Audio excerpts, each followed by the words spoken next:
Muchas personas han olvidado el significado de lo que realmente significa la resurrección de Cristo y lo que Cristo hizo por nosotros.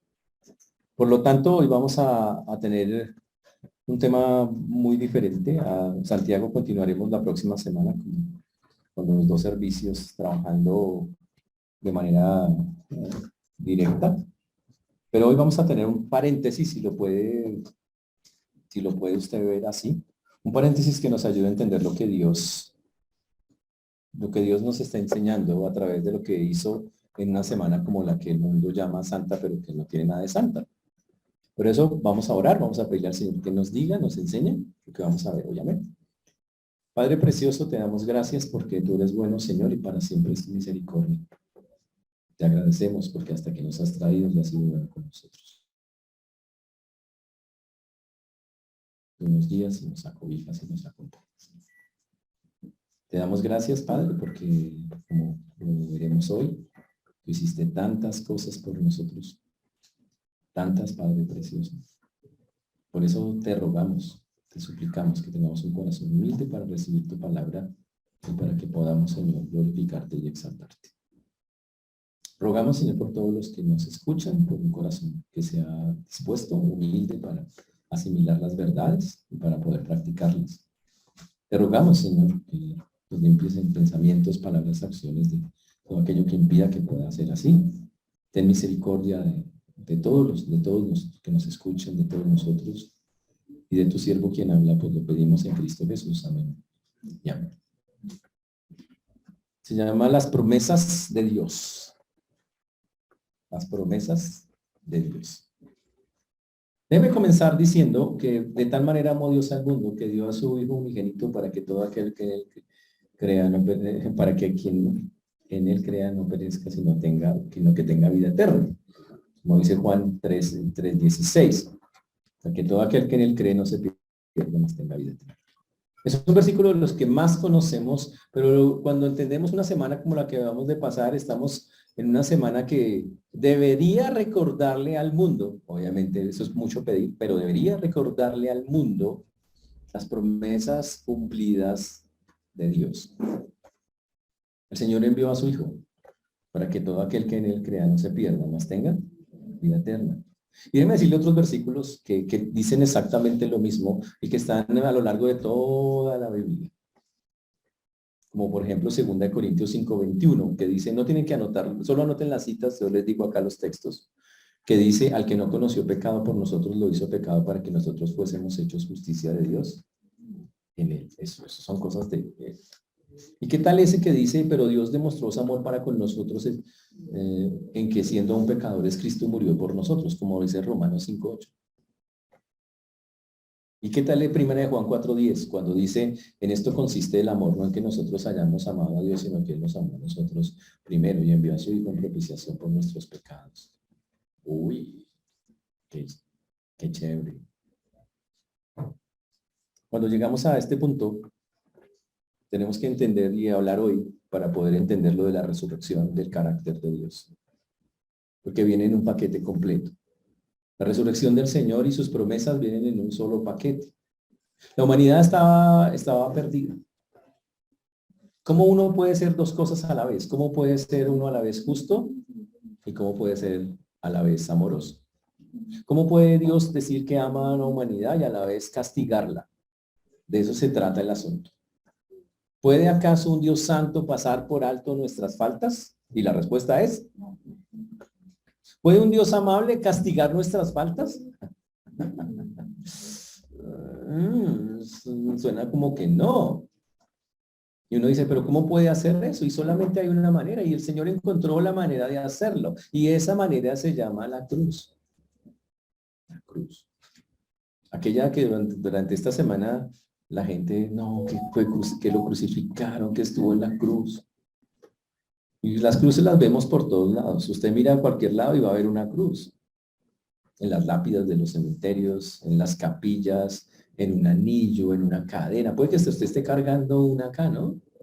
Un instrumento de tortura usado para maltratar de una manera muy fuerte y salvaje en los tiempos bíblicos y usado contra Jesús hoy en día interesante. Muestra para muchos una creencia. Qué símbolo tan diferente, ¿no? ¿Sí sabe que David, los judíos, cuál es el símbolo de los judíos? Una estrella de David. Una estrellita más de 6 puntas. ¡Wow! ¿Cuál es el símbolo del Islam? Una luna en cuarto, en creciente.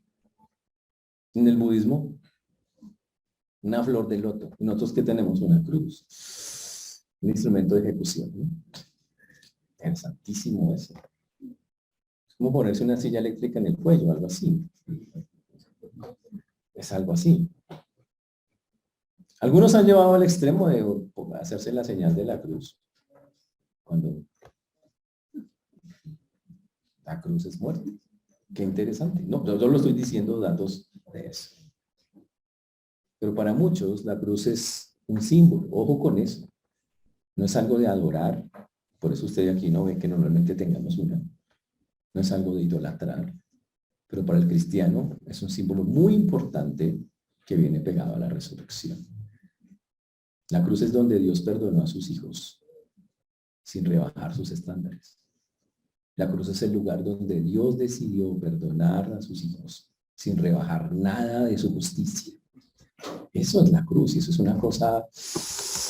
Uy, qué interesante, ¿no? Son 2 maderos. Algunos dicen que el madero horizontal habla del amor de Dios y el que está hacia arriba habla de la santidad de Dios. Y la cruz es la intercesión, es donde Dios perdonó a sus hijos sin rebajar ninguno de sus estándares de justicia. ¿Y cómo hizo eso el Señor? Pues fácil. Dios puso nuestros pecados sobre su Hijo y los castigó allá. Y al que nunca hizo lo malo, le colocó todo lo de nosotros, para que nosotros apareciéramos como justos. Eso es lo que Cristo hizo en la cruz, lo dice 2 Corintios 5:21, al que no conoció pecado, por nosotros lo hizo pecado para que nosotros fuésemos hechos justicia de Dios en él. Cristo nunca pecó, pero Dios lo trató como un pecador para podernos hacer, para que nosotros pudiéramos ser aceptables al Señor. Ahora, wow, ahora miremos la escena que es bien interesante, ¿no? Dios está en su trono, nosotros acá en la tierra, y entre Dios y nosotros, suspendido en toda la mitad, está Cristo sobre la cruz. Uy, qué impresión, ¿no? Pero así fue exactamente como ocurrió. El pecado es castigado, pero yo estoy a salvo. Estoy a salvo a la sombra de lo que el Señor hizo en esa cruz. De lo que Él hizo por mí. ¿Pero por qué lo hizo el Señor? ¿Una obligación celestial? ¿Algún afecto paternal especial? No, no. La Biblia dice que literalmente lo hizo por amor. Por amor entregó, dice la Biblia, a su único hijo. ¿Usted haría tal cosa? ¿Usted daría la vida de su hijo por alguna otra persona? Si yo le dijera, haga una lista de las personas por las que usted, por las cuales usted mataría a su hija o su hijo, ¿cuántos habría en esa lista? Ninguno. Sí, no, pero qué exagerado, pastor. Pero la lista de Dios contiene todos los nombres de todas las personas que han vivido. Uy. Y es porque Él ama al mundo. De tal manera amó Dios al mundo, que dio a su Hijo unigénito, como dice Juan 3:16. No dice, de tal manera amó Dios a los ricos, de tal manera amó Dios a los famosos, no. O de tal manera amó Dios a los delgados, no, no, no. O a los europeos, o a los africanos, o a los viejos, no. De tal manera amó Dios al mundo. Ese es el amor de Dios. Y estamos incluidos en su amor, en el amor de Dios. En todo el mundo a la gente la excluyen de todas las cosas. En muchos lugares. En los negocios, si usted no es lo suficientemente calificado, ¿qué hacen? Fuera. Si en los trabajos usted no sirve para... Fuera. Wow. Pero el Señor dice que incluyó a todos, absolutamente a todos. Uy, el amor del Señor no tiene fin. Wow. ¿Quién lo encontró? En la Biblia todas las personas, sin importar cómo fueran, lo encontraron. David el asesino lo encontró. Pablo, el otro asesino, también lo encontró. Pedro el mentiroso. Todos ellos encontraron su amor, el amor del Señor. Y ellos están en la lista del Señor. Pero todo esto ¿por qué es tan importante? Es muy importante porque después de que el Señor estuvo allá en la cruz e hizo el pago, dijo consumado es, que significa hecho el pago. Y así fue como Dios logró nivelar lo que Él exigía sin dejar de ser amoroso. Él exigía justicia, un pago por el pecado, así que lo cobró. También quería demostrar su amor. Y para demostrar su amor, imagínense eso. Amó tanto al mundo que entregó a su propio hijo. Es interesante, ¿no? Los amo tanto a ustedes, quiero salvarlos, que voy a entregar a mi propio hijo. Pero también soy justo, así que voy a cobrar en mi hijo todo lo que ustedes me deben. Eso es una cosa subida. Pero el Señor lo hizo así. Ahora, cuando llegamos un poquito más adelante, ¿qué ocurrió después? Jesús muere en la cruz. Dice consumado es y entrega dice en tus manos encomiendo mi espíritu y el Señor muere. La cena inmediata es Jesús en el madero, el cielo oscurecido, un terremoto, todo el mundo conmovido. Nadie esperaba que Jesús muriera, eso no estaba en los planes de nadie, se supone que él era alguien muy fuerte, muy poderoso, todos quedaron en shock ante la noticia. Y Jesús queda ahí colgado, hasta que alguien viene a reclamar el cuerpo y lo lleva al sepulcro. Historia que también ya conocemos. Cuando llegamos allá, sabemos algo interesante. Al Señor es envuelto en sábanas, preparado para la tumba. ¿Ha pensado usted que se va a poner el día que le toque? No, no ha pensado, no, por favor. Es importante. ¿Quiere que le pongan cualquier cosa? Ah, interesante. Para los judíos, preparar a una persona era muy importante. Muy importante. Que la persona estuviera presentada, igual hoy en día también se hace. Y entonces lo que hacían, como lo hicieron con Jesús, fue envolverlo. Pero sería buena esa charla. Oye, ¿qué ropa te gustaría usar cuando estés en el ataúd? Oye, ¿en qué tienda puedo comprar un traje fúnebre para mí, para ese día? Interesante, ¿no? Nadie quiere hablar del tema. Alguien puso molestando, dijo que voy a poner una tienda que se llama ropa como para morirse. Interesante. Sin embargo, Juan le pone mucho énfasis a la vestimenta de Jesús. ¿Cuándo murió? Pero mucho, muchísimo. No porque sea un símbolo para algo de adorar o cosas de esas. Recuerden, nada, la cruz no es un símbolo para adorar. Solo representa algo. Pero también la ropa que se puso Jesús representa algo. Ese es el punto. Y el domingo de resurrección, interesante, esa ropa pasó algo especial con esa ropa que se le puso al Señor. La Biblia dice que todas las cosas, para los que aman a Dios, todas las cosas les ayudan a bien. Y eso implica la muerte también. Uy. En Juan 19:38, la historia narra que, vamos allá un momento, después de todo esto, José de Arimatea, que era discípulo de Jesús, pero secretamente por miedo a los judíos, rogó a Pilato que le permitiese llevarse el cuerpo de Jesús, y Pilato se lo concedió. Entonces vino y se llevó el cuerpo de Jesús. También Nicodemo, el que antes había visitado a Jesús de noche, vino trayendo un compuesto de mirra y de aloes como de 100 libras. Uy. Tomaron pues el cuerpo de Jesús y lo envolvieron en lienzos con especias aromáticas, según es costumbre sepultar entre los judíos. Uy. Muy asustados estas dos personas José y Nicodemo se dispusieron a servir al Señor y lo sepultaron. Ascendieron a ese lugar donde llevaron finalmente al Señor. Pilato los había autorizado. José de Arimatea donó la tumba, el lugar donde iba a ser enterrado. Y Nicodemo compró las especias y la tela. 34 kilos de mirra y aloes. Imagínense 34 kilos de eso. Eso se hacía, sabe que nunca se gastaba tanto en un cuerpo, solo se hacía cuando era un rey. Ahí sí le gastaban toda esa cantidad. Con una persona normal no hubiera gastado muchísimo menos de la mitad de todo eso. Uy. Pero dice ahí que cuando estaban allí, lo envolvieron. Dice que estos dos hombres muy valientes, hay que ser muy valiente para después de haber matado a Jesús, ir a pedir el cuerpo. Y lo pidieron. Y empezaron el proceso, pero como ya se acercaba a la fiesta, lo hicieron muy rápidamente.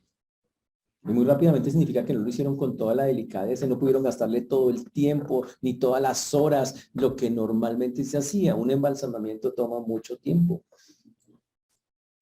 Muchísimo. Porque cuando Jesús murió, que muere en viernes. Pero recuerde que a las 6 de la tarde ya es sábado para ellos y ellos no pueden hacer nada. Por eso José de Arimatea y Nicodemo, aquí en este caso, están trabajando y dice que lo embalsaman rápido, muy rápidamente. Eso hace que, obviamente, las personas el domingo vuelvan para tratar de terminar el proceso. No lo embalsamaron muy rápido, vamos a mirar cómo está. Y por eso es que vamos a encontrar mujeres que vuelven a mirar el cuerpo. Ese es el punto. ¿Qué pasó el día sábado? No tenemos ni idea. El cuerpo estaba muerto, estaba sin vida. Interesante. Ahora, ¿dónde estaban los discípulos? Esa es una buena pregunta.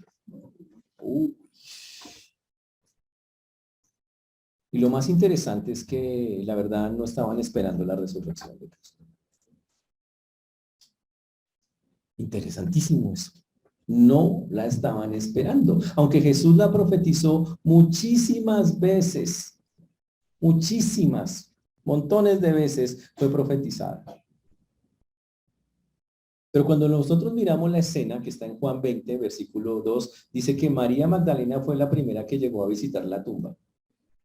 Y fue y se lo contó a Simón Pedro y al otro discípulo y le dijo, no hay nadie en la tumba. Pero fueron las mujeres las que se interesaron por ayudar y tampoco ellas iban con la intención de, vamos a ver a Cristo resucitado. Ninguno estaba esperando a Cristo resucitado. Ninguno. Qué interesante, ¿no? Jesús, voy a morir en la cruz y al tercer día voy a resucitar. Bueno, listo, sí señor, sí señor. Y cuando pasa, nadie está esperando que resucite. Las mujeres van a terminar de arreglar el cuerpo. Pedro y Juan van porque las mujeres le contaron, mire que no hay nadie allá. ¿Cómo así? Pero no por la resurrección. Increíble. Increíble. En Mateo 28:6 dice, no está aquí, pues ha resucitado como dijo, venid pues, ved el lugar donde fue puesto el Señor. Eso fue un ángel hablando. Las personas que llegaron a la tumba vacía fueron María Magdalena, que fue la primera, después las mujeres que trajeron especias, que está en Lucas 23:55, después aparecieron Pedro y Juan, que está en Juan 23, y después el ángel en la tumba que les dice, vengan y miren que ya no está, ha resucitado. Ush. Ahora, de todos ellos, ¿quiénes, de esos seres humanos que estaban ahí, quiénes estaban esperando la resurrección? Ninguno. Una vez el cuerpo desaparece, empiezan a tejerse un poco de historias. ¿Alguno negó que la tumba estaba vacía? Ninguno negó que la tumba estaba vacía, solo que hicieron historias de cómo que quedó vacía. Se robaron el cuerpo, lo ocultaron, pero ninguno negó que la tumba estaba vacía. Dijeron que los discípulos se habían robado el cuerpo de Jesús y que se lo habían llevado. Pero llegamos a la escena interesante, la ropa, los lienzos. Estaban sin enterar. En Juan 28 dice, entonces entró también el otro discípulo que había venido primero al sepulcro y vio y creyó. ¿Qué fue lo que vio Juan que causó que él creyera? Porque hasta ahora ahí se usa la palabra creer, solo hasta ese momento. En Juan 26 al 8 dice, luego llegó Simón tras él y entró en el sepulcro y vio los lienzos puestos allí y el sudario que había estado sobre la cabeza de Jesús no puesto con los lienzos, sino enrollado en un lugar aparte. Entonces entró también el otro discípulo que había venido primero al sepulcro y vio y creyó. Uy, dice que vio los lienzos puestos y el sudario y en ese momento él creyó, uy, se robaron el cuerpo de Jesús. Qué interesante, pero lo dejaron, o sea, imagínense, le quitaron las vendas y dejaron las benditas ahí y se robaron el cuerpo. No, imagínense qué forma de robar tan interesante. Una locura. Normalmente, según la tradición judía, el cuerpo es lavado y enderezado y vendado apretadamente desde las axilas a los tobillos con tiros de tela de lina de cerca de 30 centímetros y grandísimos, de ancho. Se aplicaban especias aromáticas a menudo de una consistencia gomosa entre las envolturas o dobleces. Servían en parte para preservar y en parte como un cemento para pegar las envolturas de tela en una cobertura sólida. Cuando el cuerpo estaba cubierto así, cuando el cuerpo estaba cubierto. Un cuadro de tela se envolvía alrededor de la cabeza y se amarraba debajo de la barba para evitar que se aflojara la quijada. Imagínense eso. Wow. Ahora, ¿cómo le quitas a alguien las vendas que están pegadas sin romperlas? No se puede hacer. Dice que las vendas estaban sin ninguna alteración. Ahora la pregunta, ¿por qué dejaron los lienzos? Pues fácil, como testimonio de la resurrección. El ángel dijo, no está aquí, pues ha resucitado, como dijo, venid, ve del lugar donde fue puesto el Señor. No habían sido ni doblados ni manipulados por ningún ser humano. Era como la crisálida de una mariposa y que había salido la mariposa había quedado ahí, el estuche, literalmente más o menos. Era así. Es más, el ángel le dice a las mujeres, vayan y miren. Y fueron impresionados. ¡Wow! ¡Qué cosa tan impresionante! Ahora, la pregunta es, ¿ellos por qué no estaban creyendo? ¿Qué pasó? Eso es un peligro muy grande. La resurrección es algo demasiado importante porque la resurrección es la aceptación del sacrificio de Cristo. La resurrección garantiza que todo lo que hizo Cristo valió la pena. Cuando Cristo murió en la cruz y dijo, consumado es, ya está hecho el pago. Dice, en tus manos encomiendo mi espíritu y él se va. Ahora, ¿cómo lo comprobamos? Si queda la historia ahí, tenía que pasar algo más. Y eso que tenía que pasar era la resurrección. Para que el mismo Jesús atestiguara después de su resurrección, se ha cumplido, he cumplido mis promesas. Tenemos un Dios que cumple sus promesas. Uy, qué interesante.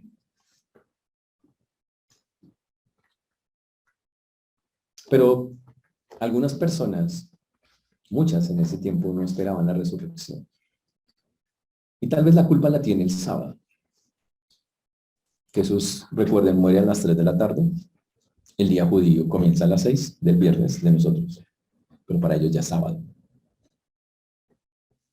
Sábado no se puede hacer nada. Ahora imagínese a Juan, a Pedro, a Jacobo, a todos los discípulos del Señor.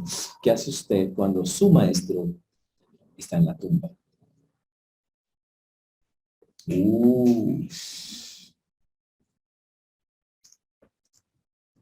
Cuando parece que tu maestro ha perdido. Parece. ¿Qué pasa? Y el asunto es, ¿qué pasó? ¿Les dio amnesia? ¿No se acordaban de todas las palabras del Señor? Pero pregunto para nosotros también, ¿qué haces tú cuando estás en sábado? Cuando las cosas... Estás entre una tragedia y no ves cómo eso puede servir para bien. Que es básicamente lo que pasó. ¿Te apartas de Dios o te acercas a Él?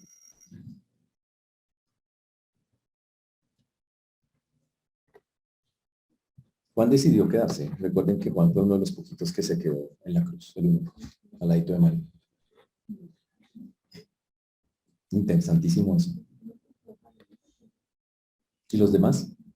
A metros, lejos, llenos de dudas, llenos de cosas. Uy. Cuando Juan y Pedro recibieron la noticia que el cuerpo de Jesús había desaparecido, de inmediato corrieron al sepulcro. Y Juan dice acá que uno corrió más rápido. Y volvemos al punto. ¿Qué vio? Pues los lienzos.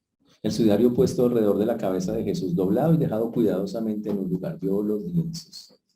Enrolladitos, dobladitos, ordenaditos. ¡Wow! ¡Qué interesante! Y aquí es donde viene la parte increíble. Dios usó algo tan triste como puede ser un entierro para cambiar la vida de las personas, como un símbolo de cambio. La resurrección de Cristo es un símbolo de victoria en la Biblia. Es victoria, es ganar, no es perder. Es ganar. Y obvio, Jesús hace cosas así, Dios hace cosas así. Dios coge cosas que no valen aparentemente mucho y los hace unos símbolos bastante poderosos. Y lo que podemos decir hoy es que al igual que en ese momento, Dios puede tomar algo que hoy puede ser una tragedia y transformarlo en un símbolo de victoria. Y usted ya lo ha vivido antes. ¿O no? Y seguro lo ha vivido. Seguro ha pasado en su vida que algo pasó, alguna tragedia muy fuerte o algo que parecía ser muy trágico, pero al final se convirtió en algo muy, muy fuerte. Una victoria muy grande. Wow, increíble. Porque Dios obra en aquellos que lo aman. Dios obra para bien en todos los que lo aman, señores. Y va a orar en cada circunstancia de nuestra vida. Él es el ejemplo perfecto. Que aunque haya algo muy fuerte, muy duro, siempre puede haber victoria, porque Dios tiene un plan mejor después. La resurrección refleja y nos recuerda a nosotros que Dios cumple sus promesas. Él nos dará la victoria hasta el final. Pero la pregunta es, los discípulos solo creyeron en la resurrección hasta que ya Jesús dijo, aquí estoy. ¿Cómo hizo eso Jesús? Y la Biblia lo tiene bastante detallado, qué fue lo que ocurrió. La Biblia dice que el Señor obviamente resucitó al tercer día. ¿Qué hizo Jesús después de que resucitó? Caminó por la tierra 40 días. 40 días caminó por la tierra. ¡Wow! Y se le presentó a cientos de testigos que lo vieron. Se los presentó a los apóstoles, se le presentó a los discípulos. Es más, tengo la lista acá.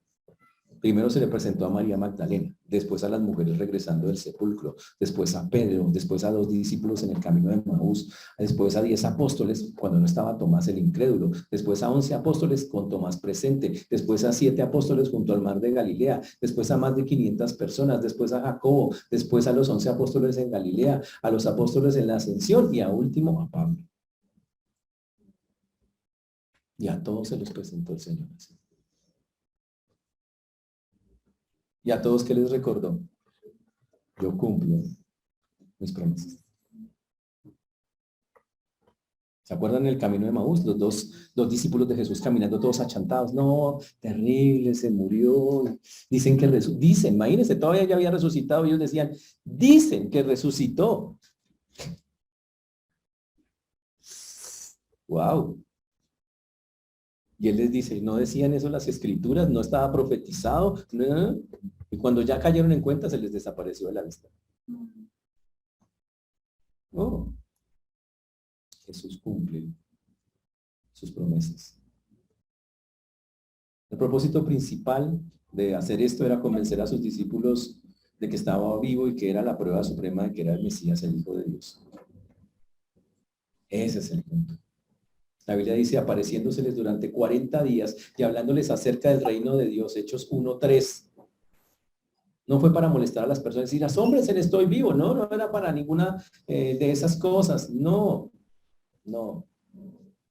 Era para cumplir todo lo que Él ha dicho, señores. Por eso la resurrección es victoria, es el cumplimiento. Jesús dijo, voy a resucitar. Y la resurrección implica una vida nueva para todo aquel que se meta conmigo. Y por eso Dios, la resurrección es muy válida para nosotros porque promete que la vida de nosotros ya no va a ser igual. Es una vida completamente diferente. Por eso es tan chévere la resurrección. Por eso es tan increíble la resurrección. Pero ¿sabe qué tuvo que pasar para que llegara allá? Enfrentarse a un mundo que no cree en él, igual al mundo que tenemos hoy. ¿Qué dijo el rey Herodes cuando anunciaron el nacimiento de Jesús? Dijo, mátenlo. En el mundo solo puede haber un rey, soy yo. ¿Cuánto fue el número de líderes religiosos que creyeron en Belén que había nacido un Mesías? Cuando se le anunciaron los magos a los líderes religiosos. ¿Cuántos creyeron que había?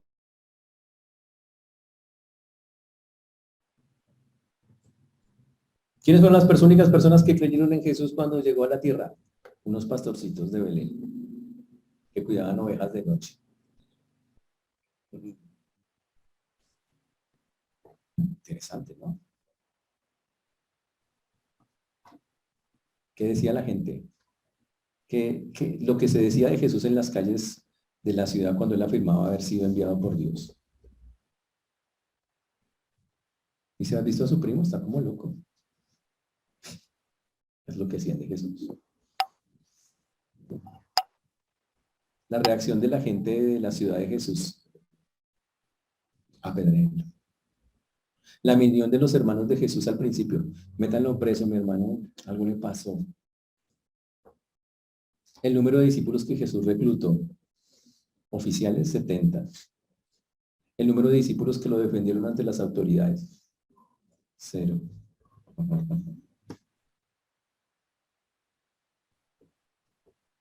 El número de personas a los que Jesús sanó, miles. El número de personas que defendieron a Jesús el día de su muerte. Ninguno.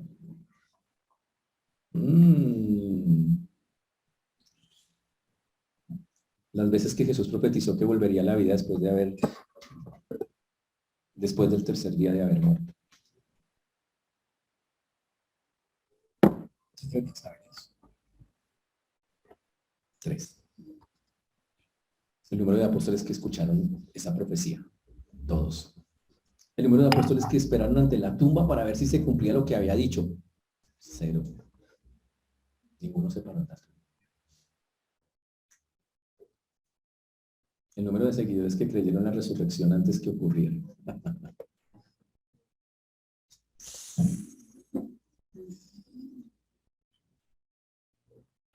Wow. La reacción de los líderes judíos cuando supieron que Jesús había resucitado. ¿Cómo que está vivo? No. ¿Se roban el cuerpo?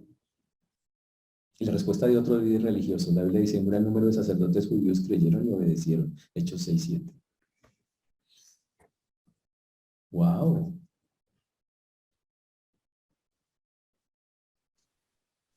Y a pesar de todo eso, Jesús resucitó. A pesar de toda esa oposición, Jesús resucitó porque tenía que cumplir su promesa. Por eso usted tiene que hacerse una pregunta hoy. Somos como esos, el Señor nos ha prometido tantas cosas y su resurrección garantiza victoria. ¿La está esperando? ¿O somos como los líderes religiosos, como los mismos discípulos del Señor, que a pesar de que el Señor les ha dicho, voy a resucitar, no la creen? Jesús prometió que tendremos victoria en él, que el que comenzó la buena obra la terminará. ¿Usted lo está creyendo? ¿Lo está esperando? Porque si no lo está haciendo, entonces tenemos un gran problema. Somos igualitos a esos muchachos. No estamos esperando nada de Dios, nada del Señor. Y no tenemos una esperanza en la que Él está prometiendo. Es ese.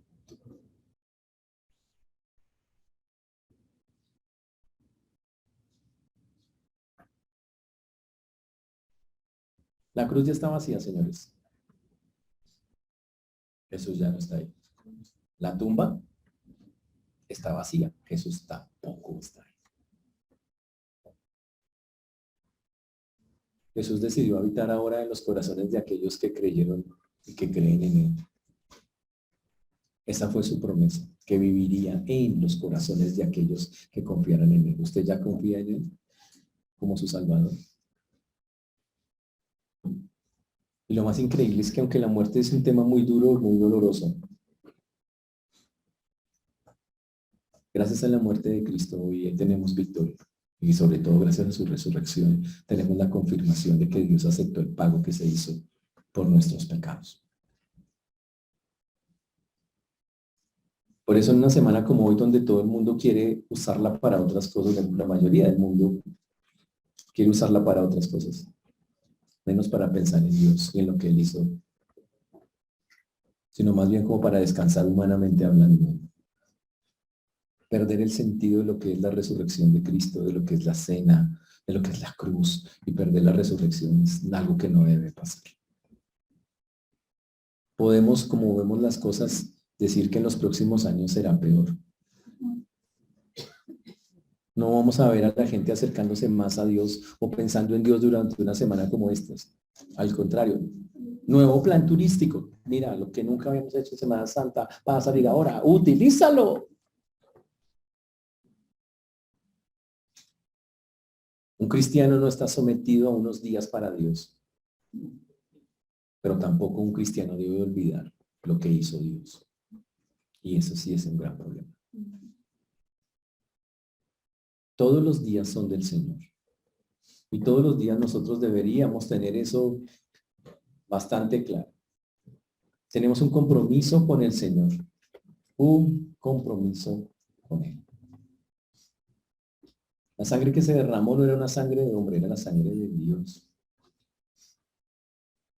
Y esa sangre se derramó para que nosotros pudiéramos estar hoy y disfrutar de lo que disfrutamos.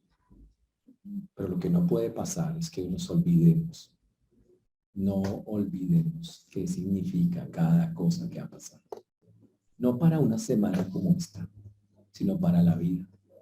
Y no olvidemos que tenemos un Dios que cumple sus promesas, tal cual lo profetizó, conforme lo enseñan las Escrituras. Pero déjame terminar diciendo cuál es la prueba más grande de la victoria de la resurrección. Porque existe. ¿Sabe cuál fue? La transformación de los discípulos y la transformación de las vidas que han seguido después de ello. ¿Se acuerdan de Tomás? ¿Ustedes qué se acuerdan de Tomás? El incrédulo, el incrédulo. Eso está en Juan 20, 19, 20. En Juan 19, 20, Jesús se aparece a sus discípulos y les dice, cuando llegó la noche de aquel mismo día, el primero de la semana, estando las puertas cerradas en un lugar donde los discípulos estaban reunidos por miedo a los judíos, vino Jesús y puesto en medio les dijo, pasa a vosotros. Y cuando les hubo dicho esto, les mostró las manos y el costado y los discípulos se regocijaron viendo al Señor. Pero Tomás, el gemelo, que tenía un gemelo, van y le cuenta, mira, el Señor estuvo acá. Y Tomás, todo espiritual, en Juan 20, 25 dice, si no viene en mis manos la señal de los clavos y metiere mi mano en el lugar de los clavos y metiere mi mano en su costado, no creeré. Pues, interesantísimo eso, ¿no? Y en Juan 20, 27, Jesús vuelve y se aparece a sus discípulos, pero esta vez está Tomás. Le dice, pon aquí tu dedo y mira mis manos y acerca tu mano y métela en mi costado y no seas incrédulo sino creyente. Cuando Tomás mete las manos ahí, porque lo vio y lo hizo, dice, Señor mío y Dios mío. En pocas palabras, Tomás entendió que el cuerpo que había estado clavado en la cruz era ese que en ese momento con el que él estaba. Y dijo, Señor mío, también creyó en ese instante que Jesús era Dios. Y lo confesó, por eso digo, Señor mío y Dios mío. Él quería pruebas y Jesús se las dio. Jesús no le dijo, Tomás, usted sí es de lo peor. 3 años y medio. Usted sí, usted es, uy, no, tenaz. No, no, no. Nunca, no. El Señor no lo exhortó. No, no, no, no, no, no, no. Jesús se levantó de los muertos, venido en carne. Por eso dijo, Señor mío y Dios mío. Y Jesús fue muy claro con él. Dijo, no le dijo a Tomás que lo señalara, no cosas, dijo, enséñalo. La fe que nosotros tenemos, señores, es mucho más fuerte. Las pruebas que Dios ha dado a nuestra vida son mucho más fuertes que las que le dio a Tomás. Cristo resucitado en vida, en carne, fue el que convenció a Tomás. Pero tenemos el Espíritu Santo que constantemente nos habla, nos cambia, nos hace ver que hay algo diferente en nosotros. Ese es Dios vivo, real, que está con nosotros. ¿Se acuerdan de Jacobo, el hermano del Señor? ¿Qué pasó con Jacobo, el hermano del Señor? Juan 7:5 dice, pero ni aún sus hermanos creían en él.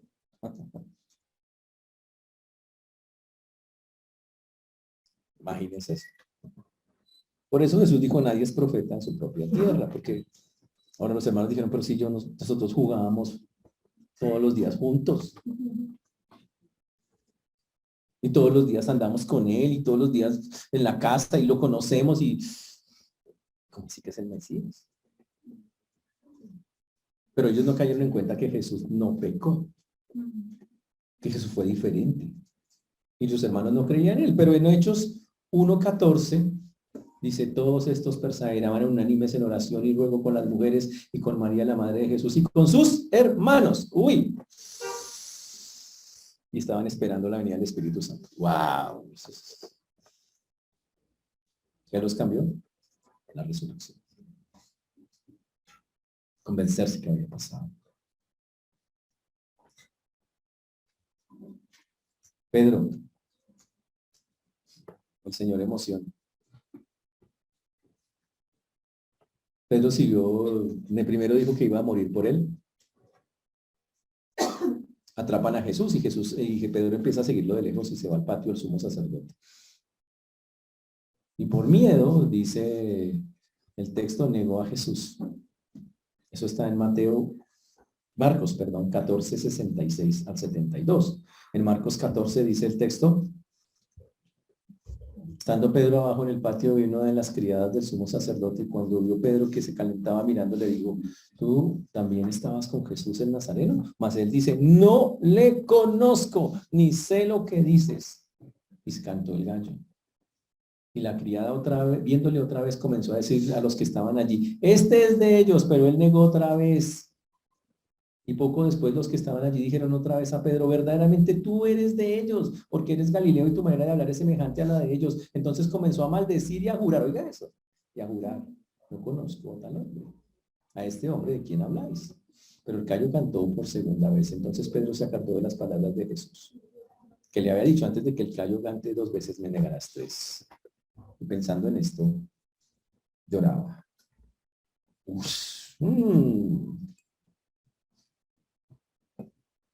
Qué interesante eso. Personas que niegan al Señor, ahí en esa escena. ¿Qué pasó? Y después de eso, ¿quiénes son ellos en el libro de los Hechos? Son los que están evangelizando el mundo. Son los que están ganando a miles de personas para el Señor en su primer discurso. 3,000, 5,000. ¿Qué los transformó? La resurrección de Cristo. La resurrección de Cristo. Pasaron de estar detrás de las puertas cerradas, temerosos, escondidos,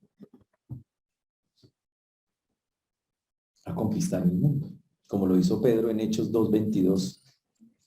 Varones israelitas, oí estas palabras, Jesús Nazareno, varón aprobado por Dios entre vosotros, y empezó a dar un discurso y acusó en el discurso a los judíos de haber asesinado a Jesús y dice que Jesús está vivo y que está centrado a la diestra de Dios y que ha derramado el Espíritu Santo que ustedes ven. Uy. Y pasaron personas de ser temerosas a hombres sin temor, convencidos con la resurrección. Uy. ¿Qué lo convenció? La resurrección. Un famoso predicador dijo, en el día de la crucifixión estuvieron llenos de tristeza. En el primer día de la semana, o sea, el domingo, de felicidad. En la crucifixión estuvieron sin esperanza. En el primer día de la semana, el domingo, sus corazones resplandecieron con certidumbre y esperanza. Cuando el mensaje de la resurrección llegó primero, estuvieron incrédulos y difíciles de convencer, pero una vez tuvieron esta seguridad, nunca dudaron jamás. Y eso fue lo que los transformó y los cambió. Y solo un Dios resucitado puede cambiar las vidas, no el Dios muerto. Cuando uno cree y confía, conforme lo dicen las Escrituras, en aquel que murió y resucitó, wow, hay victoria. La Biblia dice, si confesares con tu boca. ¿Cómo dice? ¿Se acuerdan? Si confesares con tu boca, creyeres con tu corazón. Romanos 10:9. Vamos allá un momento.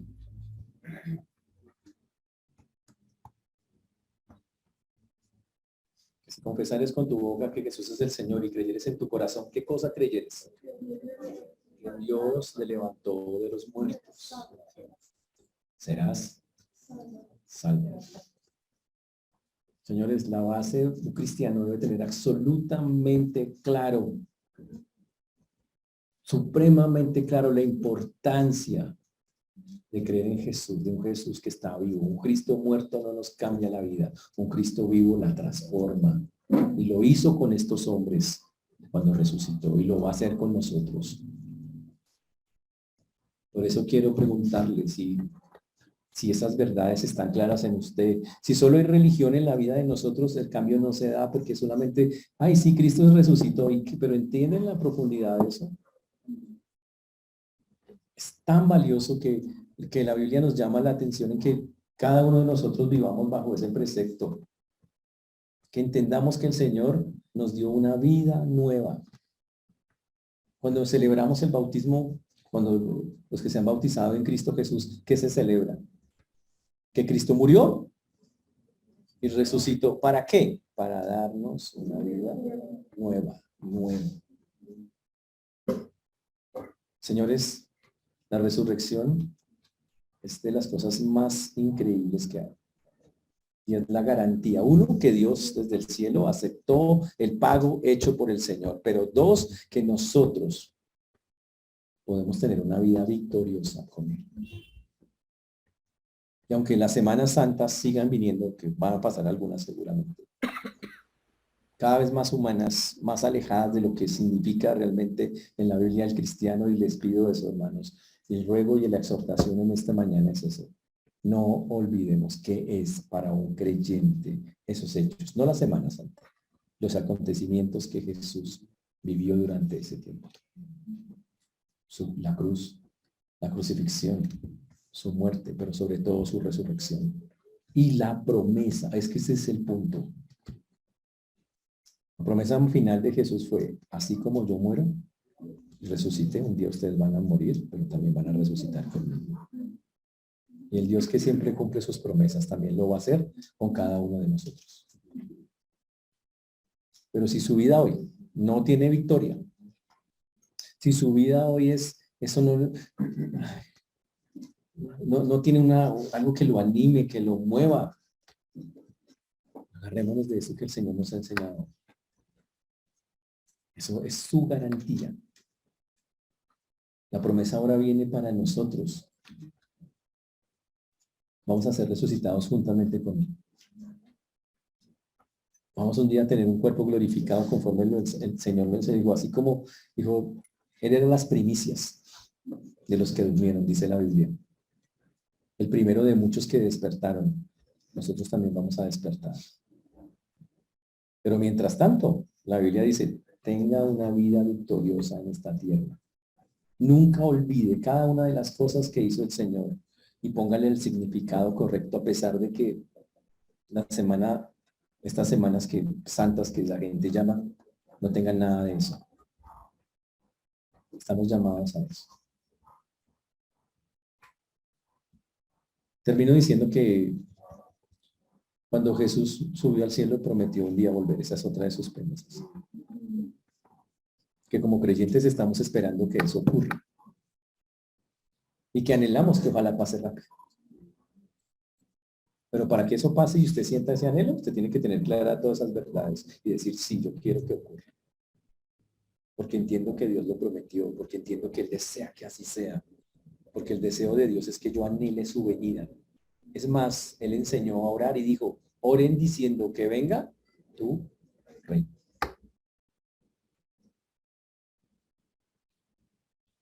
Al salir de acá, hermanos, nos vamos a enfrentar a lo que queda de la Semana Santa. El domingo de resurrección, que llama la gente. Antes, la gente hacía unas palmitas, entonces, unos ramitos, ¿sí? Unas vainas así. Eso. Todavía en algunas partes lo hacen con un ramito, cada vez menos. Porque todas esas tradiciones, incluso hasta lo que es tradicional ya.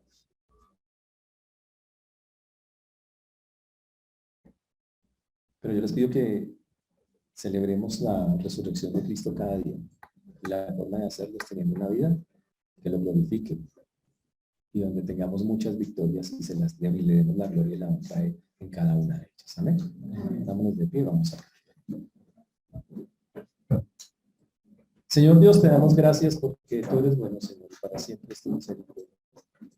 Señor, te agradecemos porque hasta aquí nos has traído, tú has sido bueno con nosotros. Gracias, Señor, porque solo tú, nadie más que tú.